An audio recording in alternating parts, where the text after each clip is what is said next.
نحمدہ ونصلی ونسلم علی رسولہ الکریم اما بعد فاعوذ باللہ من الشیطان الرجیم بسم اللہ الرحمن الرحیم یا صاحب الجمال و یا سید البشر من وجہک المنیر لقد نور القمر لا يمکن الثناء کما کان حقہ بعدس خدا بزرگ توئی قصہ مختصر وَأَحْسَنُ مِلْكَ لَمْ تَرَقَتْ عَيْنِي وَأَجْمَلُ مِلْكَ لَمْ تَلِدِ النِّسَاءُ خُلِقْتَ مُبَرَّأً مِّن كُلِّ عَيْبٍ كَأَنَّكَ قَدْ خُلِقْتَ كَمَا تَشَاءُ بَلَغَ الْعُلَا بِكَمَالِهِ كَشَفَ الدُّجَى بِجَمَالِهِ حَسُنَتْ جَمِيعُ خِصَالِهِ صلو علیہ وآلہ اللہم صلی وسلم وبارک علی سیدنا و مولانا محمد وبارک وسلم وصلو علیہ۔ اللہ رب العزت کا شکر ہے جس کی توفیق نے ہمیں آج اس مجلس میں حاضر ہونے کی توفیق دی، اس پر ہم اللہ کا شکر ادا کرتے ہیں۔ اس موضوع پر کہ معراج کی رات آقا علیہ السلام نے اللہ تعالیٰ کا دیدار کیا، اس موضوع پر 27 رجب المرجب کی رات مختار مدینہ مسجد کے اندر میں نے ایک بڑی مضبوط دلائل سے گفتگو کی، وہ یوٹیوب چینل پر آپ اس کو سماعت بھی کریں۔ معراج النبی کا آج یہ دوسرا بیان ہوگا، اور اس کو ہم اس تناظر میں لیں گے کہ اللہ تعالیٰ عز و جل نے مختلف انبیاء کرام کو معراج کروائی، اس کا ذکر بھی قرآن میں آیا، اور یہ دیکھنا ہے کہ ان انبیاء کرام کو جو معراج کروائی اس معراج کو بھی دیکھیں، اور پھر جو اپنے حبیب کو معراج کرائی اس کو بھی دیکھیں۔ فرق ہے اس میں، کیونکہ جو گفتگو ہم نے کر دی اور وہ میڈیا پر سوشل میڈیا پہ جا چکی ہے، میں اس کو دہرانا نہیں چاہتا ہوں۔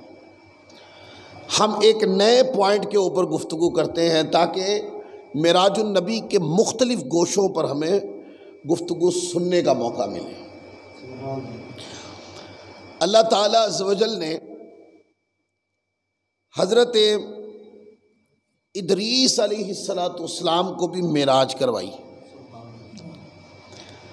اس کا ذکر بھی قرآن مجید کے اندر ہے۔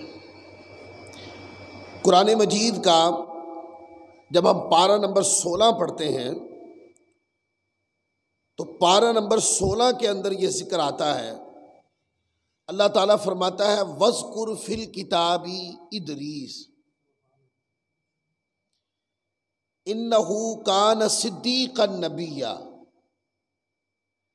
فرمایا اور کتاب میں ادریس علیہ السلام کو یاد کرو۔ اب یہ ترغیب ہے اللہ کے پیاروں کو یاد کرنے کے لیے، یہ ترغیب ہے قرآن مجید میں۔ انہو کان صدیقا نبیا، وہ بہت ہی سچے نبی تھے، اور ساتھ کیونکہ ان کی معراج یہ تھی، قرآن مجید آگے فرماتا وَرَفَعْنَاهُ مَكَانًا عَلِيًّا، اور ہم نے اسے ایک بلند مقام پر اٹھا لیا، بلند مقام پر اٹھا لیا، ایک بلند مقام پر اٹھا لیا۔ وہ بلند مقام کیا ہے؟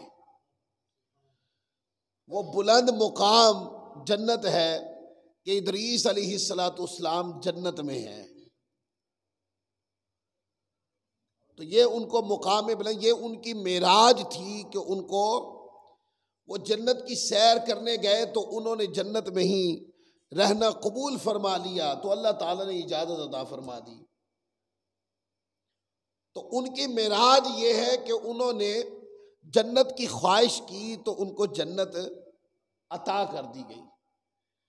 اب یہ ادریس علیہ السلام کی معراج ہے کہ ان کو جنت عطا کر دی گئی۔ اور آپ کو پتہ ہے جنت معراج النبی کے رستے میں آئی تھی، آقا کی معراج کے رستے میں آئی تھی جنت۔ حضور جنت کو آقا علیہ الصلوۃ والسلام اپنی نظر پاک سے نواز کے حضور گزر کے آگے چلے گئے۔ یہ ادریس علیہ الصلوۃ والسلام کی معراج تھی کہ ان کو جنت تک بلند کیا گیا۔ پھر عیسیٰ علیہ الصلوۃ والسلام کی بھی ایک معراج ہے، اور ان کو آسمان دنیا پر اللہ تعالیٰ نے اٹھا لیا، لہذا ان کا وصال نہیں ہوا۔ وہ قرب قیامت میں پھر تشریف لائیں گے، اور تشریف لا کر امت مسلمہ کے اندر آپ ایک حاکم امت کی حیثیت سے تشریف لائیں گے۔ گو کہ نبی تو رہیں گے، لیکن اب آقا کے امتی بن کر بھی آئیں گے، اور پھر آپ کا وصال ہوگا، اور قرب مصطفیٰ میں جو قبر ہے اس کے اندر عیسیٰ علیہ الصلوۃ والسلام آرام فرمائیں۔ آپ کی معراج یہ تھی کہ آپ کو آسمان کی طرف بلند کر لی، یہ آپ کی معراج ہے۔ اور آسمان صرف ایک نہیں، 7 کے 7 آسمان۔ عیسیٰ علیہ السلام کو تو ایک آسمان پر اٹھایا نا، میں کہتا ہوں ایک آسمان نہیں، 7 کے 7 آسمان آقا کی معراج کی راہ گزر تھے، حضور کی معراج کی راہ گزر تھے۔ اور حضور علیہ الصلوۃ والسلام جب معراج کے لیے جا رہے تھے تو عیسیٰ علیہ الصلوۃ والسلام ایک آسمان پہ کھڑے آقا کا انتظار کر رہے تھے۔ یہ تقابل بھی ہو رہا ہے کہ اللہ تعالیٰ نے باقی انبیاء کرام کو بھی معراج کروائی، اور آپ دیکھ رہے ہیں جو انبیاء کرام کو معراج کروائی وہ بھی بڑی بلند شان تھی، لیکن جب اس بلند شان کو آپ آقا کی شان اقدس کی بلندی کے ساتھ جوڑیں گے تو حضور کی شان اقدس کی بے مثالی نظر انداز نہیں کر سکتا کوئی۔ حضور کی شان اقدس کی بلندی بے مثال ہے، با کمال ہے، جدا ہے۔ آقا علیہ الصلوۃ والسلام کی شان کی سر بلندی اور رفعت سب سے زیادہ نظر آتی ہے۔ پھر اسی طرح حضرت ابراہیم علیہ الصلوۃ والسلام کی معراج کا بھی قرآن پاک میں ذکر ہے۔ یہ پارہ نمبر 7 ہے، اور اس کی آیت نمبر ہے 75، سورۃ الانعام ہے۔ ابراہیم علیہ الصلوۃ والسلام کو اللہ تعالیٰ نے معراج کروائی، اور اس کا ذکر بھی قرآن مجید میں۔ اللہ فرماتا ہے وَكَذَلِكَ نُرِي ابراہیم ملکوت السماوات والارض وَلِيَكُونَ مِنَ الْمُوقِنِينَ۔ اللہ فرماتا ہے اور اسی طرح ہم ابراہیم علیہ السلام کو آسمانوں اور زمین کی عظیم سلطنت دکھاتے ہیں، اور اس لیے کہ وہ عین الیقین والوں میں سے ہو جائے۔ کیا دکھایا؟ زمین و آسمان کی کیا کروائی ہے؟ سیر کروائی۔ اور آپ دیکھیں ابراہیم علیہ السلام کی تو معراج یہ ہے کہ زمین و آسمان کی انہوں نے سیر کی۔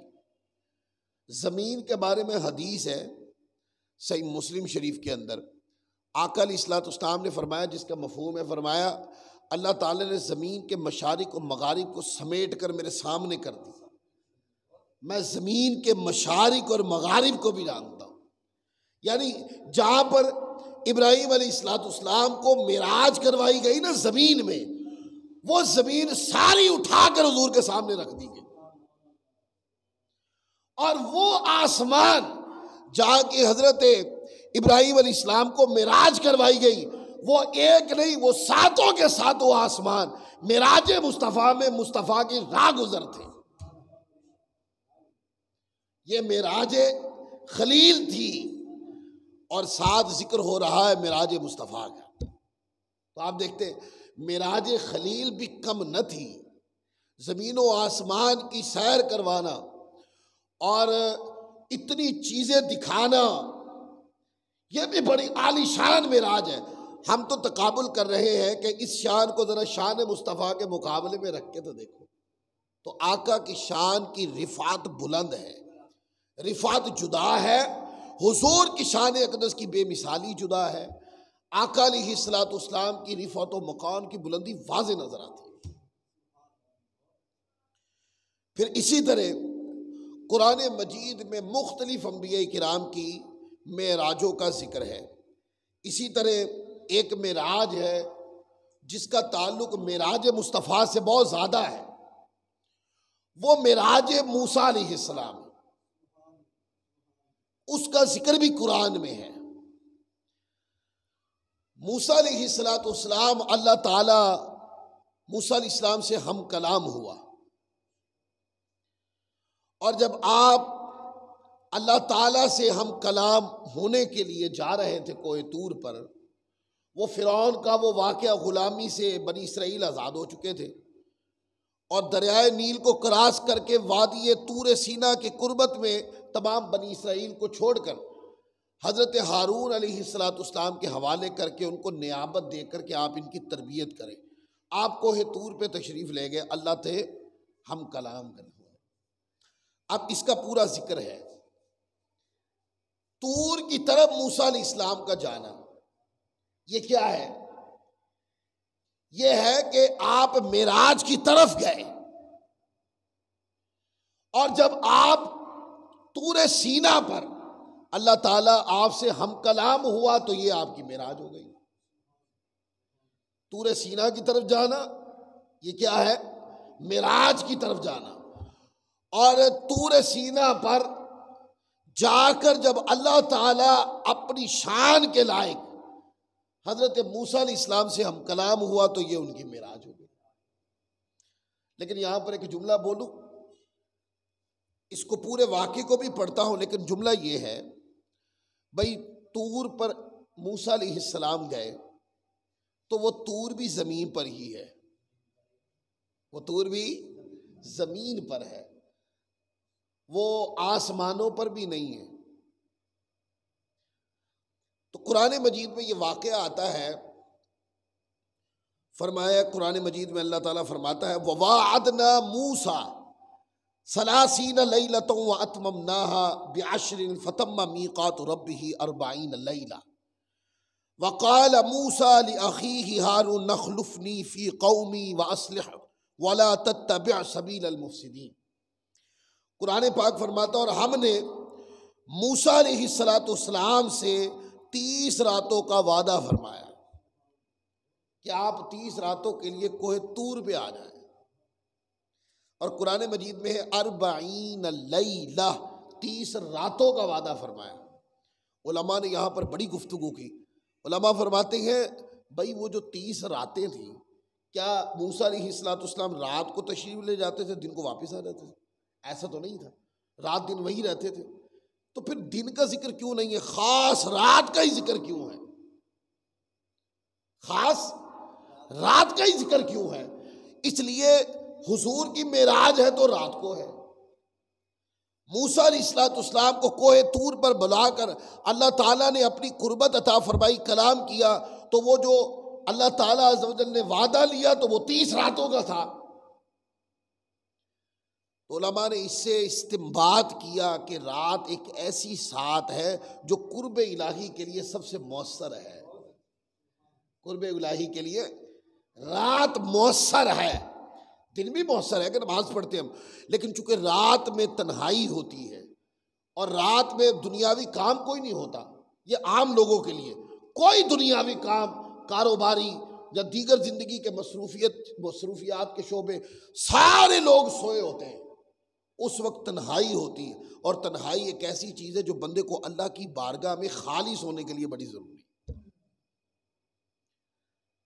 تو کہا کہ 30 راتوں کا وعدہ فرمایا، اور پھر کہا اور ان میں 10 راتوں کا اضافہ کر کے پورا کر دیا تو اس کے رب کا وعدہ 40 راتوں کا پورا ہو گیا۔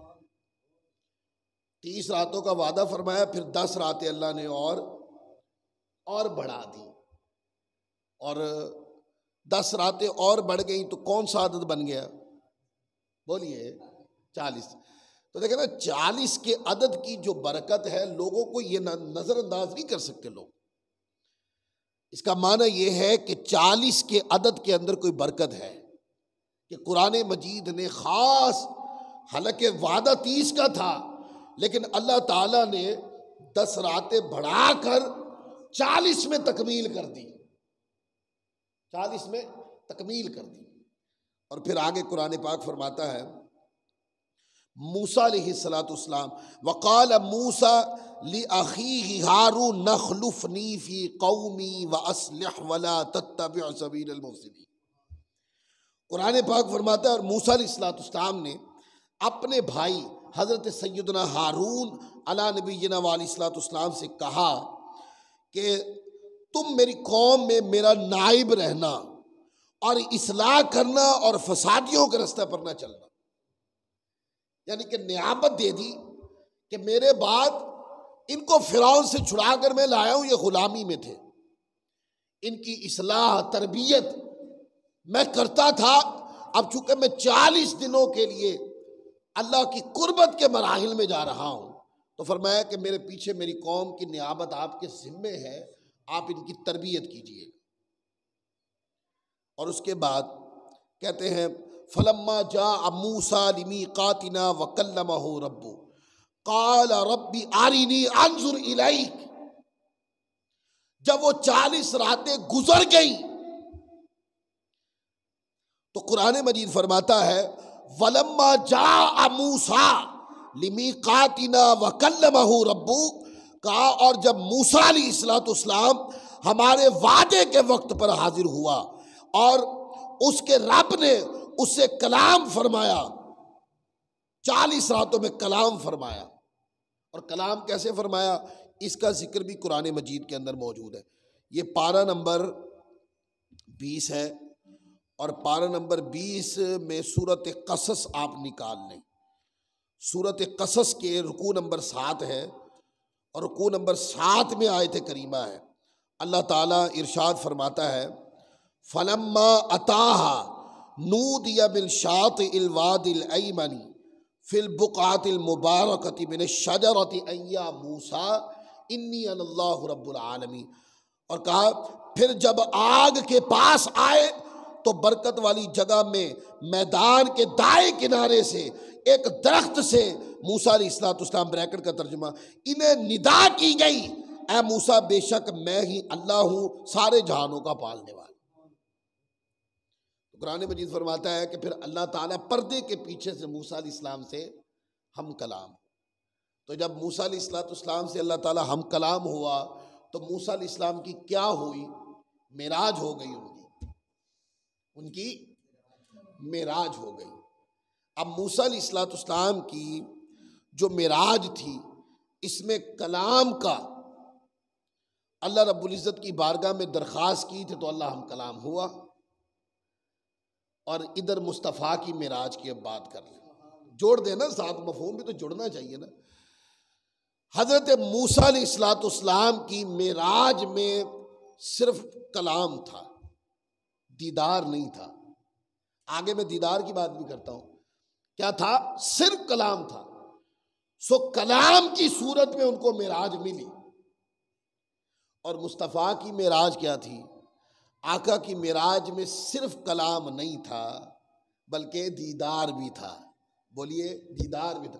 اور ایک اور بات کروں، شاہ صاحب بیٹھے بڑے محظوظ ہوں گے، وہ یہ کہ موسیٰ علیہ السلام سے جو کلام تھا نا، قرآن فرماتا ہے فلما اتاها نودی من شاطئ الوادی الایمن فی البقعۃ المبارکۃ من الشجرہ، کہ موسیٰ علیہ السلام سے جب اللہ کا ہم کلام ہوا تو پردہ تھا، ہم کلامی بھی بولیے پردے میں تھی کہ درخت کے اندر سے آواز آئی انی انا اللہ رب العالمین۔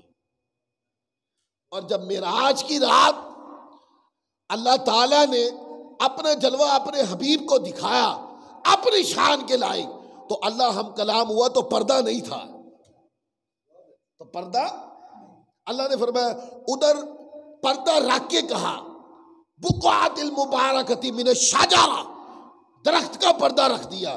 اور جب اپنے حبیب سے کلام کیا تو فرشتہ بھی ہٹا دیا، پردہ بھی ہٹا دیا اور کلام کیا فَأَوْحَى إِلَىٰ عَبْدِهِ مَا أَوْحَىٰ۔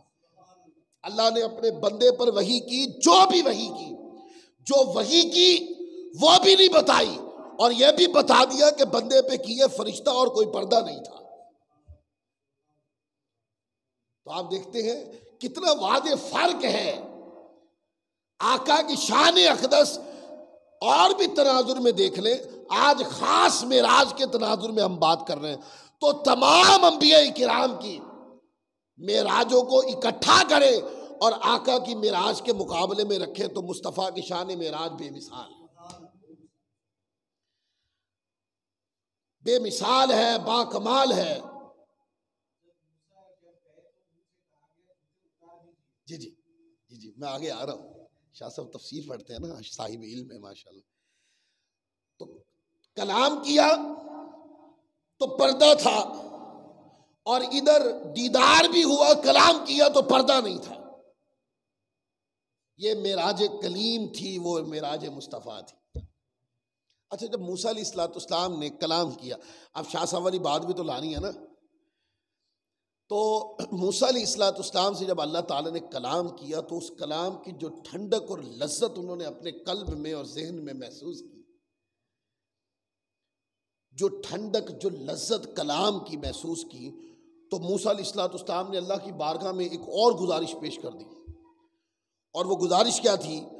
اللہ کی بارگاہ میں عرض کی، قال ربی آرینی انظر الیک۔ تو موسیٰ علیہ السلام نے عرض کی، اے میرے رب مجھے اپنا جلوہ دکھا تاکہ میں تیرا دیدار کروں۔ موسیٰ علیہ السلام نے یہ سوچا ہوگا کہ جب کلام اتنا میٹھا ہے، جب کلام میں اتنی لذت ہے، جب کلام کے اندر اتنی محبت اور پیار، اتنی ٹھنڈک ہے، تو پھر دیدار کی لذت کا عالم کیا ہوگا؟ تو وہ جو کلام کی لذت تھی اس نے مجبور کیا کہ دیدار کی لذت کی تمنا کی جائے۔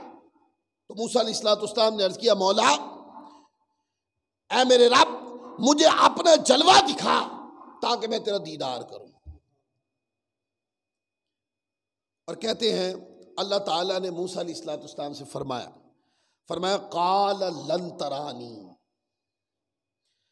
اللہ نے فرمایا، اب بریکٹ کا ترجمہ، اے پیارے موسیٰ، اے پیارے کلیم اللہ، فرمایا تو مجھے ہرگز نہیں دیکھ سکے گا، تو مجھے ہرگز نہیں دیکھ۔ اور جو لوگ کہتے ہیں نا کہ اللہ کا دیدار ممکن ہی نہیں، اللہ کا دیدار ہو ہی نہیں سکتا، تو پھر اللہ تعالیٰ یہ جو کلام اللہ کے اندر لفظ ہے نا قال لن ترانی، اس کی جگہ لفظ اور ہونے چاہیے تھے۔ اگر اللہ کا دیدار ہو ہی نہیں سکتا تو دیدار کی تمنا موسیٰ علیہ السلام نے کی، اللہ تعالیٰ نے دیدار کی نفی صرف ذات موسیٰ علیہ السلام سے کی، مطلقاً دیدار کی نفی نہیں کی۔ ایک چیز ممکن ہی نہیں ہے تو مطلقاً نفی ہونی چاہیے نا، کہ یہ نہیں ہو سکتا، کوئی بھی نہیں کر سکتا، یہ ممکن ہی نہیں ہے، ایسی آیت آنی چاہیے، مفہوم ایسا ہونا چاہیے۔ لیکن خاص لن ترانی، اے پیارے موسیٰ آپ نہیں دیکھ سکیں گے، معنی یہ ہے کہ وہ آپ نہیں دیکھ سکیں گے، دیکھنے والے کوئی آئیں گے، وہ مکہ کی وادی میں سوئے ہوئے ہوں گے، ہم اپنا فرشتہ بھیج کے بلا لیں گے ان کو، اور ان کو جب ہم بلائیں گے تو دیکھنے والے حبیب آئیں گے۔ ابھی تو قرآن پاک کے اندر مطلقاً اللہ تعالیٰ کی دیدار کی نفی نہیں ہے۔ جو کہتے ہیں نا دیدار ہو ہی نہیں سکتا، وہ قرآن مجید سے مطلقاً دنیا میں اللہ تعالیٰ کا دیدار نہیں ہو سکتا، مطلقاً اس کی نفی قرآن سے نہیں نکال سکتی۔ اور کوئی پوچھے کہ دیدار ہو سکتا ہے، اس کی دلیل کیا ہے؟ بھائی سورت قلم کی دلیل بھی ہے، اگر آپ کہیں نہیں سورت قیامہ کی دلیل بھی ہے، آپ کہیں کہ نہیں وہ تو معاشر کے تناظر میں ہے، تو یہ تو دلیل ہے نا کہ جب عرض کی مولا مجھے اپنا جلوہ دکھا تاکہ میں تیرا دیدار کروں، تو اللہ تعالیٰ نے نفی صرف ذات موسیٰ سے کی، مطلقاً نہیں کی۔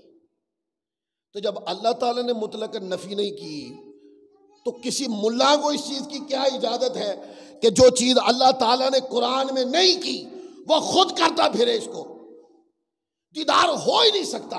اللہ نے قرآن پاک میں کہیں فرمایا ہاں دیدار کی نفی ہے، لیکن ایک خاص مقدس ذات حضرت موسیٰ علیہ السلام سے دیدار کی نفی ہے۔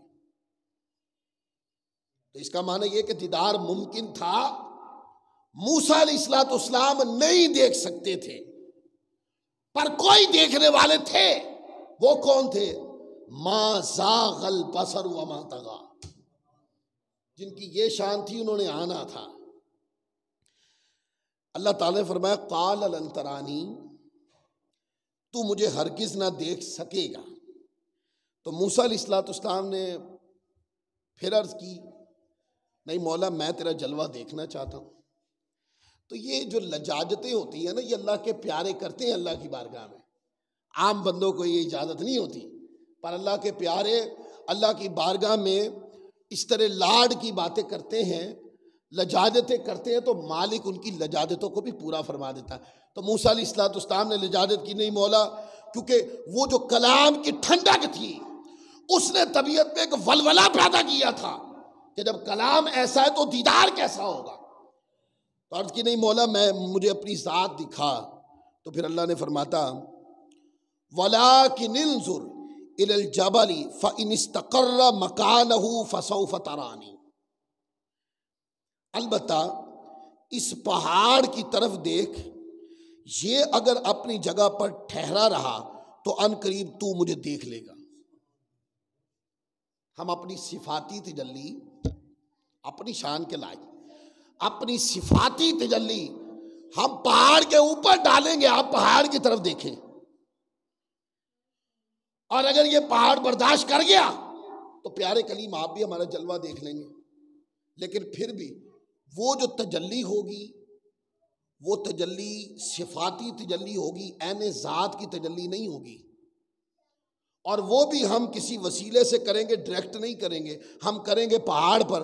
اگر وہ پہاڑ برداشت کر گیا تو پھر آپ بھی دیکھ لیں گے۔ اور پھر آگے قرآن مجید میں آتا فلما تجلی ربہ للجبل جعلہ دکا وخر موسیٰ صعقا، قرآن فرماتا ہے پھر جب اس کے رب نے پہاڑ پر اپنا نور چمکایا تو اسے پاش پاش کر دیا، اور موسیٰ علیہ السلام بے خود ہو کر گر گئے، زمین پہ تشریف لے آئے۔ اب یہ جو ترجمہ ہے بے ہوش ہو کر گر گئے، ٹھیک ہے یہ ترجمہ علماء نے کیا ہے، لیکن میں تو طالب علم ہوں، اس لیے میں نے کہا بے خود ہو کر زمین پر تشریف لے آئے موسیٰ علیہ السلام۔ اور پھر کیا کہا فلما افاق قال سبحانک تبت الیک وانا اول المؤمنین، پھر جب ہوش آیا تو عرض کی تو پاک ہے، میں تیری طرف رجوع لایا اور میں سب سے پہلا مسلمان ہوں۔ اب یہاں پر ایک بات کروں، پھر اس کو دہراتا ہوں کہ موسیٰ علیہ السلام نے جو تجلی دیکھی تھی وہ دیکھ تو نہیں سکے، لیکن جتنی بھی دیکھی جو بھی دیکھا موسیٰ علیہ السلام نے، وہ ایک صفاتی تجلی تھی جو پہاڑ پر کی گئی، اور پہاڑ برداشت نہ کر سکا، اور کیا ہوا، پہاڑ پاش پاش ہو گیا۔ صفاتی تجلی بھی اتنا سخت پہاڑ برداشت نہ کر سکا، اور مصطفیٰ نے عین ذات کو دیکھا، عین ذات کو دیکھا، اور قرآن فرماتا ہے ما زاغ البصر وما طغی لقد رأى من آیات ربہ الکبریٰ، انہوں نے تو دوسری بار پھر وہ جلوہ حق دیکھا۔ اور اگر وہ چیز جوڑ لے کہ آقا علیہ السلام دیدار کر کے آتے تھے، اور موسیٰ علیہ السلام کی بارگاہ میں موسیٰ علیہ السلام رستے میں کھڑے ہوتے اور کہتے اللہ نے کیا تحفہ دیا ہے، کہا 50 نمازیں دی ہیں، کہا کہ وہ تو آپ کی امت نہیں پڑھ پائے گی، آپ واپس جائیں نمازیں کم کروائیں۔ تو وہ جب نمازیں کم ہونے کے لیے حضور واپس جاتے ہیں، وہ تجلیات ربانی بار بار حضور دیکھتے ہیں، وہ پہاڑ ایک صفاتی تجلی، ایک وقت میں صفاتی تجلی ایک آن کے لیے برداشت نہ کر سکا اتنا پہاڑ، تو قلب مصطفیٰ کی مستقریت کا عالم کیا ہوگا، تقویت کا عالم کیا ہوگا، قلب مصطفیٰ کی قوت کا عالم کیا ہوگا کہ جس نے عین ذات کو دیکھا اور بار بار دیکھا، اور جتنی بار بھی دیکھا ما زاغ البصر وما طغی، نظر ہٹی نہ، اتنا جلوہ گھور دیکھا، اتنا غور سے وہ جلوہ دیکھا اتنے احترام سے وہ جلوہ دیکھا۔ حضرت امام رازی رحمۃ اللہ علیہ نے اس آیت موسیٰ علیہ السلام کے یہ جو واقعہ ہے اس کے تحت امام فخر الدین رازی رحمۃ اللہ علیہ نے لکھا ہے۔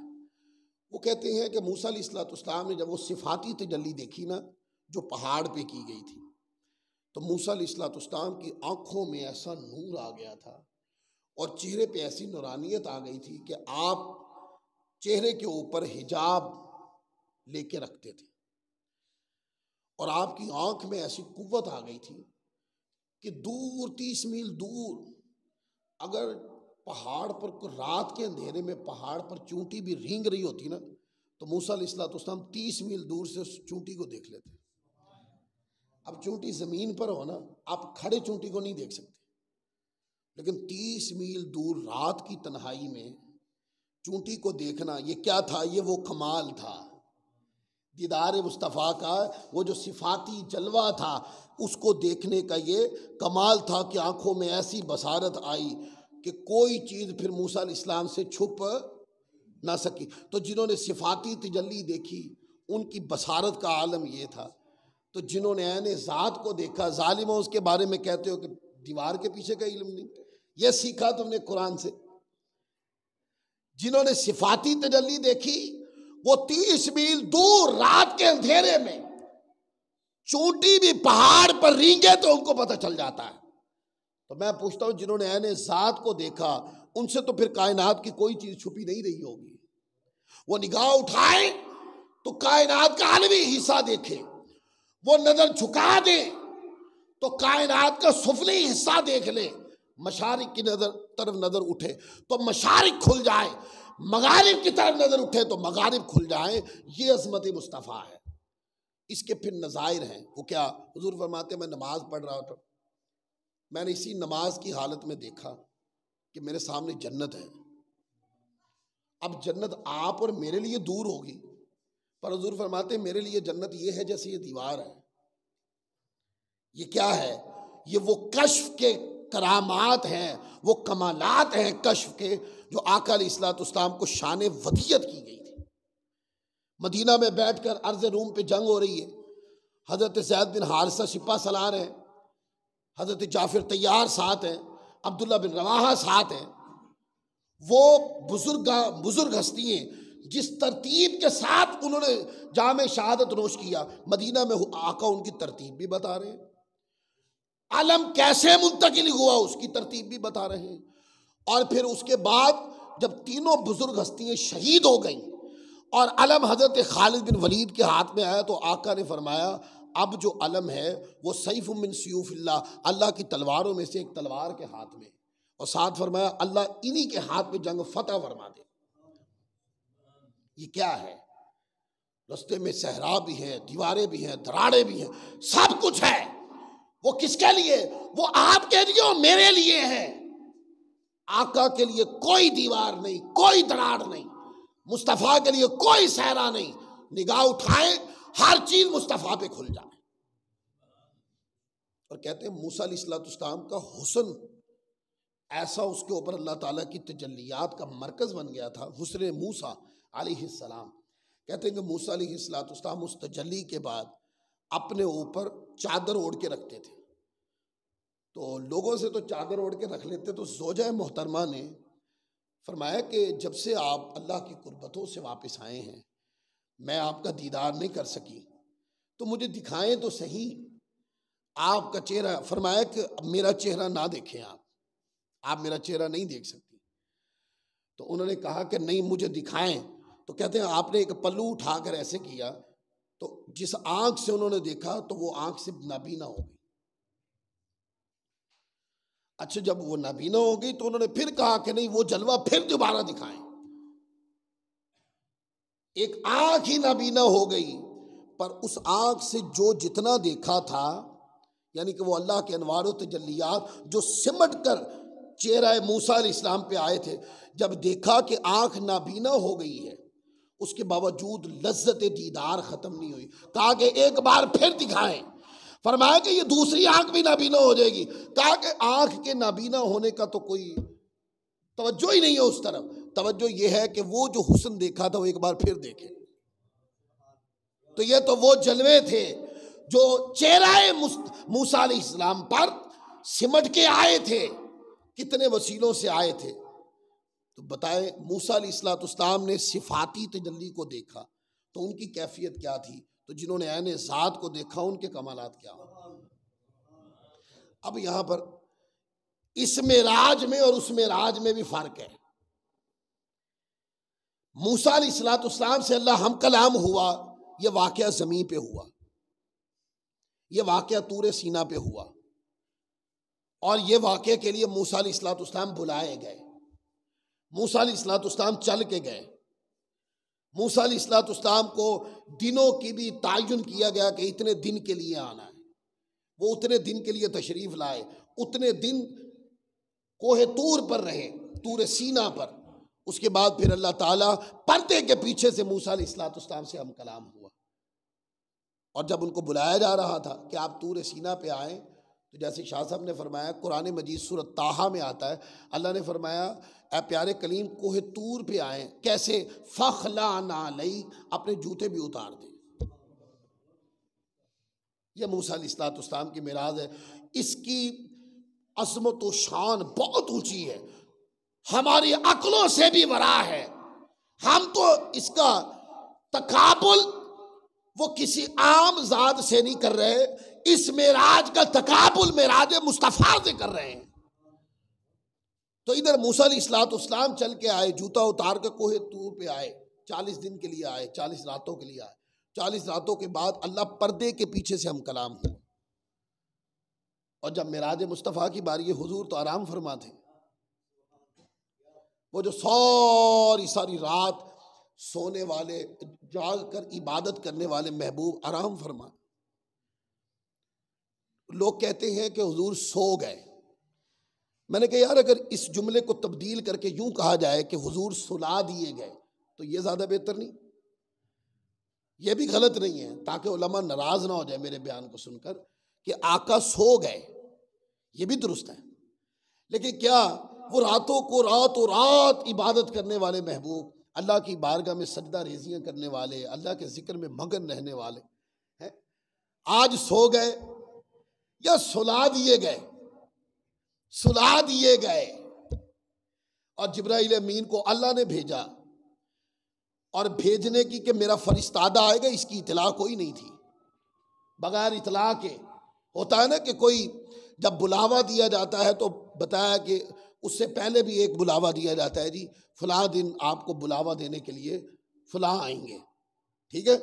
لیکن یہ جو بلاوا تھا موسیٰ علیہ السلام کی معراج میں بلاوا تھا. اور قرآن مجید میں ہے کہ اے پیارے موسیٰ کوہ طور پہ آئیں، اور وعدہ کیا 30 راتیں اضافہ کر کے 40 پوری کر دی. کہا کہ جوتے اتار کے آئیں. وہ اپنا نائب مقرر کر کے 40 دن کے لیے گئے. اور حضور علیہ السلام آرام فرما ہے. اللہ تعالیٰ نے پہلے نہیں بتایا پیارے حبیب ہم آپ کو بلائیں گے، ایسا ذکر کسی حدیث میں نہیں ہے. فرستادہ آیا، وہ جو تمام ملائکہ کا سردار ہے، جو تمام ملائکہ میں نور الانوار ہے، جس کی شان تمام ملائکہ میں سب سے بڑی ہے، جس کا نام جبرائیل امین ہے. اللہ نے او تمام نوریوں کے سردار کو فرمایا کہ جاؤ میرے پیارے کو میری دعوت دو، میرے دیدار کی دعوت دو. کسی نے پوچھا، میں نے کہا یار حضرت میکائیل علیہ السلام بھی تو تھے، وہ کیوں نہیں آئے؟ حضرت اسرافیل علیہ السلام تھے، وہ کیوں نہیں آئے؟ حضرت اسرائیل علیہ السلام تھے، وہ کیوں نہیں آئے؟ حضرت جبرائیل امین ہی کیوں آئے؟ میں نے کہا اس کی بڑی حکمت ہے. ایک حکمت بیان کرتا ہوں، اور وہ یہ، میں نے کہا جبرائیل امین تمام ملائکہ کے سردار ہیں کہ نہیں ہیں؟ تو میں نے کہا انہی کا ہی آنا بنتا تھا، کیونکہ مرسلین کے سردار کو جو لینے آ رہے تھے وہ سردار کا ہی آنا بنتا تھا نا، تو انہی کا آنا بنتا تھا. اس لیے پھر اللہ نے ان کو بھیجا. اور وہ جو ملائکہ کے سردار ہیں، اگلا جملہ بھی ذہن میں رکھیے گا، وہ جو ملائکہ کے سردار ہیں ان کو بھیجا تاکہ غلامی کی صورت میں سید المرسلین کی بارگاہ میں حاضر ہو کر صدا دیں کہ اللہ نے بلایا. سدے کا لفظ بولا نا، پنجابی لوگ بیٹھے اس لیے. تو وہ جو تمام ملائکہ کے سردار ہیں وہ اپنی سرداری سمیت آئے مصطفیٰ کی غلامی میں، اور آ کے دروازہ کھٹکھٹانے لگے.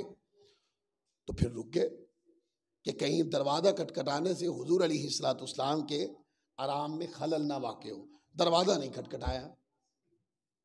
ایک سوال ہے، لوگ کہتے ہیں جبرائیل امین آقا کے استاد تھے. استاد گھروں میں ایسے آتے ہیں؟ کہاں گئے وہ لوگ؟ استاد جو جب گھر میں آتے ہیں تو استاد کا آنا اور ہوتا ہے. دروازہ نہیں کھٹکھٹایا، یہ استاد کے کام نہیں ہے، یہ تو خادمین کے کام ہوتے ہیں، نائبین کے کام ہوتے ہیں. تو کیا کیا؟ چھت سے سوراخ میں سے اپنی پوری جبرائیلیت کو داخل کیا اور حضور کے سامنے آگے کھڑے ہو گئے. اب یہ بھی سوچتے ہوں گے کہ بھئی پاؤں اقدس کو پکڑوں تو شاید حضور بیدار ہو. کہا نہیں، اس سے بھی کہیں تعظیم میں فرق نہ پڑ جائے.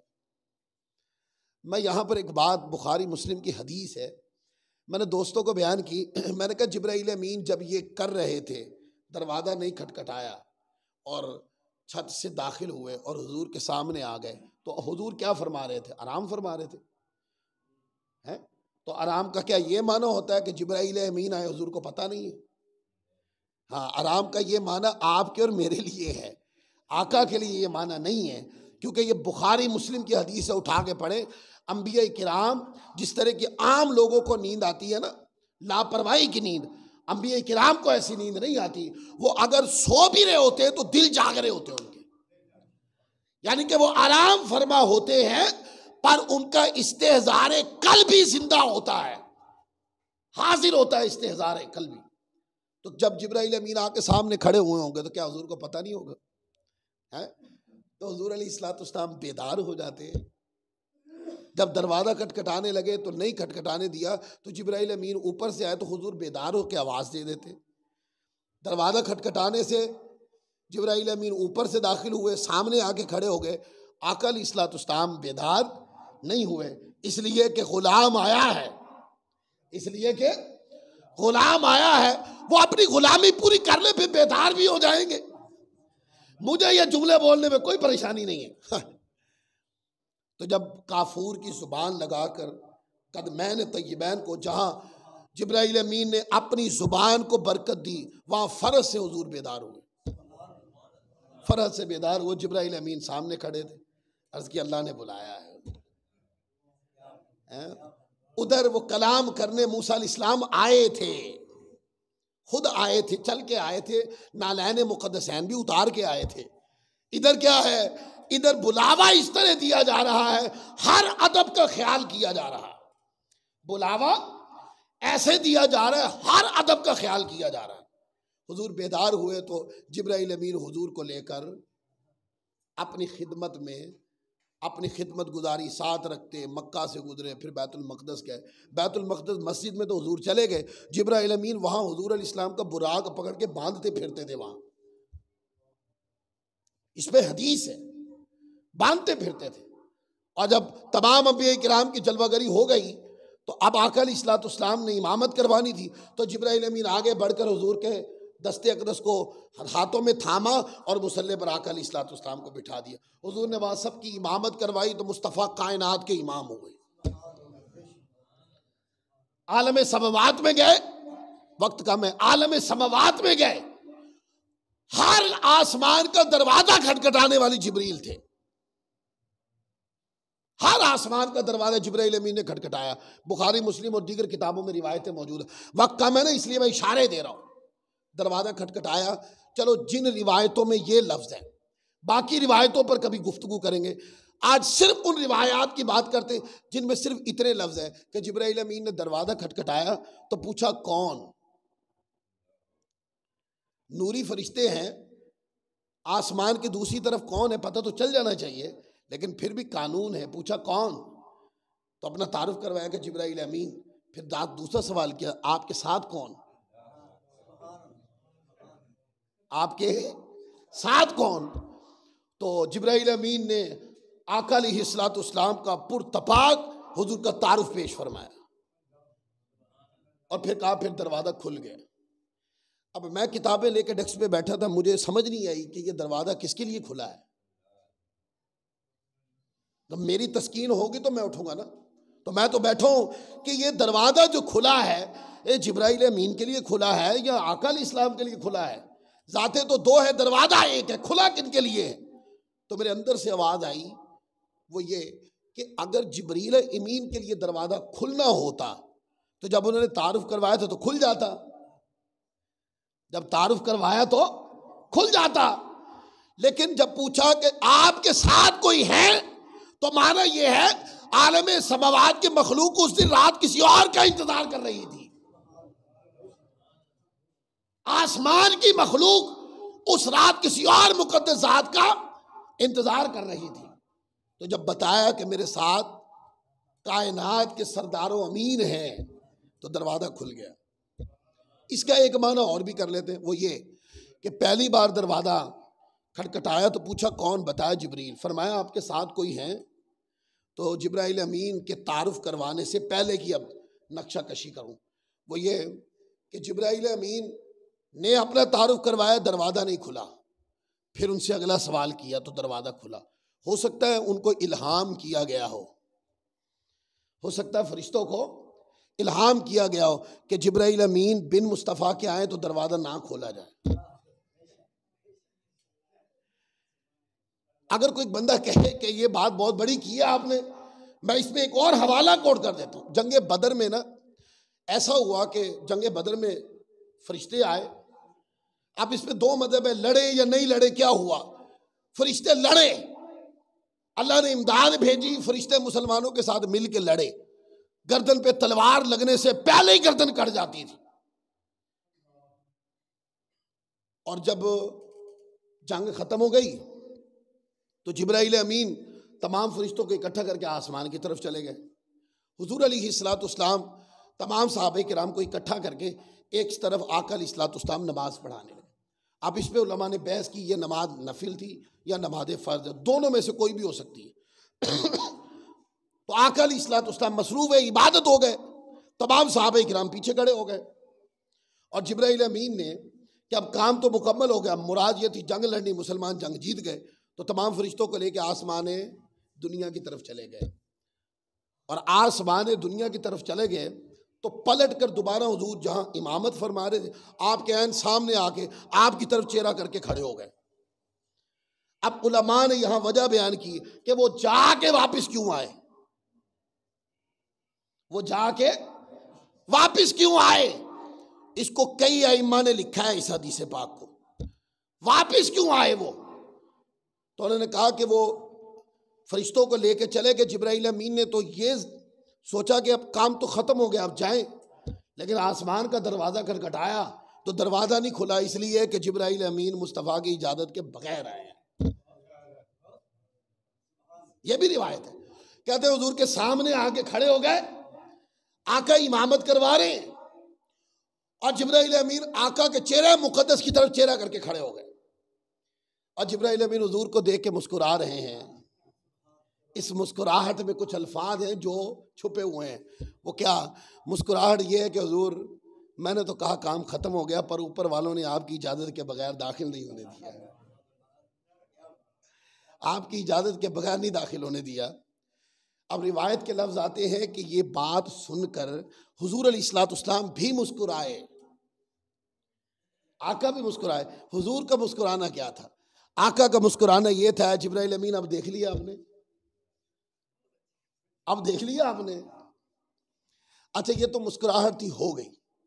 جب نماز ختم ہوئی نا تو حضور امامت فرما رہے تھے نا، تو میں جب کھڑا ہو کے نماز پڑھاؤں تو میں نماز کے اندر سنجیدہ چہرہ بناؤں یا میرے چہرے کی جو خد و خال میں جو تغیر واقع ہوتا ہے آپ کو پتہ چلتا ہے؟ نہیں پتہ چلتا نا. میں تو آگے کھڑا ہوں، امام تو آگے کھڑا ہوتا ہے، تو لوگوں کو تو پتہ نہیں چلتا. جب وہ نماز ختم ہوئی تو صحابہ کرام حضور کے قریب آ کر آقا علیہ الصلوۃ والسلام سے پوچھنے لگے یا رسول اللہ آپ نماز میں مسکرا کیوں رہے تھے؟ کہ آپ نماز میں مسکرا کیوں رہے تھے؟ اب مجھے ملا کے اعتراض کی تو کوئی نہ تو فکر نہ میں کبھی کرتا ہوں، میں بڑا بے ڈر سا آدمی. میں پوچھتا ہوں کہ جو نمازی تھے وہ نماز پڑھ رہے تھے یا نماز میں کسی زیارت کو تک رہے تھے؟ اس کا معنی یہ ہے کہ صحابہ کرام جب نماز پڑھتے تھے حضور کی موجودگی میں، آقا علیہ الصلوۃ والسلام کی موجودگی میں نماز پڑھتے، بعض صحابہ کرام نماز میں مشغول ہو جاتے اور بعض یوں مڑ مڑ کے ایسے حضور کو دیکھتے، ایسے مڑ مڑ کر حضور کو دیکھتے. ان کی تو کبھی نماز نہیں ٹوٹی، ان کی کبھی نماز، اور ان کی جتنی کامل نمازیں امت میں کسی کی نمازیں نہیں. یا نمازیں پڑھی مصطفیٰ کے اہل بیت نے یا نمازیں پڑھی مصطفیٰ کے صحابہ نے. اس امت کی سب سے قیمتی نمازیں یہی تھیں، باقی نمازوں کی افضلیت اس کے بعد. ایک سوال ہے کہ ان کی تو نمازیں نہیں ٹوٹی. آج ملا تبلیغ کر رہے ہیں جی خیال آ جائے تو نماز ٹوٹ جاتی، بھی تمہاری مسجد میں ٹوٹتی ہوگی، ہماری تو نہیں ٹوٹتی. ہم تو نماز میں، پنجابی میں کہتے ہیں نماز میں بڑا کروڑ کے پڑھتے ہیں، اسی کروڑ کے السلام علیکہ ایھا النبی، تصور پورا گنبد خضرا کی طرف لے جاتے ہیں. ہماری نماز نہیں ٹوٹتی.